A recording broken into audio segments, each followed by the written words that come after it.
नमस्कार मित्रांनो, आजचा व्हिडिओ माझ्या घर बांधणाऱ्या मित्रांसाठी आहे. ज्यांचे घराचे काम चालू आहे, ज्यांना घर बांधायचे, सगळ्यांसाठी अतिशय महत्वाचा व्हिडिओ आहे. आणि सगळ्यात महत्वाचं म्हणजे मित्रांनो, तुमचं जर घराचं काम चालू असलं तर तुम्ही हा व्हिडिओ सेव्ह करून ठेवा, कारण की तुमच्या स्लॅबच्या टायमाला तुमचा हा व्हिडिओ एकदम महत्वाचा आणि अति काम येणार आहे. आणि सगळ्यात महत्वाचं, तुमच्या जर मित्राचं, पाहुण्याचं, कोणाचं जर घराचं काम चालू असलं तर त्यांना शेअर करायला हा विसरू नका, कारण की लय महत्वाचा व्हिडिओ आहे. आणि आपल्याला कमेंट पण भरपूर आले होते, म्हणजे प्रत्येक व्हिडिओवर आले होते की किरण भाऊ, ज्यावेळेस आपण स्लॅब टाकतो म्हणे तर आपण कुठल्या सिमेंट आवर्जून वापरलं पाहिजे, जेणेकरून आपल्या स्लॅबची मजबूती पण व्यवस्थित राहील आणि टिकाऊ पण राहील. तर आज आपल्यासोबत राहुल मिस्त्री आणि आपल्या साईटवर तुम्ही पाहू शकता, तिथे स्लॅब ठोकायचं चालू आहे. आपल्याला 4-5 दिवसात स्लॅब टाकायचा आहे. आणि सगळ्यात महत्वाचं म्हणजे, जशी आमची गडबड राहते स्लॅब ठोकायची, तशी मालक लोकांची पण गडबड असते की आपल्याला सिमेंट कोणतं बुक केलं पाहिजे 4-5 दिवस आधी. तर आपल्याला एकदम राहुल मिस्त्री एकदम व्यवस्थित सांगतील कशा प्रकारे बुक केलं पाहिजे, कोणतं सिमेंट आपल्या स्लॅबसाठी एकदम उत्तम आणि चांगलं राहील. तर राहुल मिस्त्री नमस्कार. नमस्कार.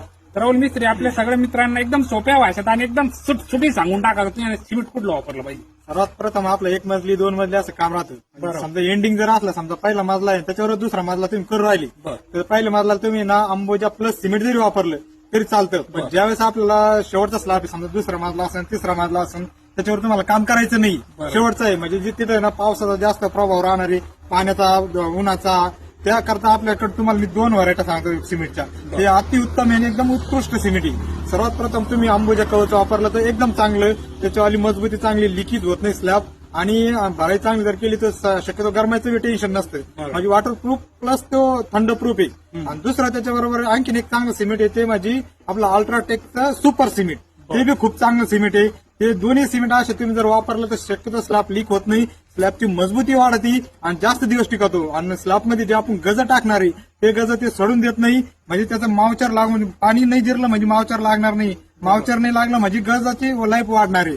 त्याकरता तुमचं शेवटचं जर स्लॅब असला तर हे 2 सिमेंट तुम्ही नक्कीच वापरा. आणि त्याचा अनुभव आम्हाला कमेंटमध्ये सांगा, कारण मी इतके काम केले, हे 2 सिमेंट वापरले, पण एकाही मालकाची अशी येणे आली की बाबा माझा स्लॅब लीक झाला किंवा असं झालं, अशी कोणाची प्रॉब्लेम नाही आले. खूप चांगलं सिमेंट आहे. ठीक आहे. त्याच्या मित्रांनो, तुम्ही आता राहुल मिस्त्री सांगितल्याप्रमाणे ऐकलंच असेल का, तुम्ही फक्त 2 क्वालिटी सांगितले त्यांनी, एक अल्ट्राटेक आणि एक अंबुजा सिमेंट. आणि अंबुजा सिमेंट मध्ये 2 सिमेंट सांगितले आणि अल्ट्राटेक सिमेंट मध्ये एक अल्ट्राटेक सुपर म्हणून सांगितलं. तर दोन्ही जे कंपनी सिमेंट एकदम परफेक्ट आणि एकदम चांगले, जेणेकरून आपला स्लॅब पण मजबूत होईल आणि सगळ्यात महत्त्वाचं म्हणजे जो लिकेजचा प्रॉब्लेम राहतो ना, तो पण आपल्याला भविष्यात येणार नाही.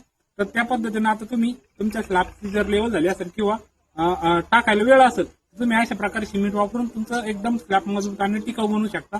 तर मित्रांनो, कमेंट करून नक्की सांगा की आजचा व्हिडिओ कसा वाटला मित्रांनो, आणि तुमच्या मित्राला शेअर करायला विसरू नका मित्रांनो. धन्यवाद मित्रांनो.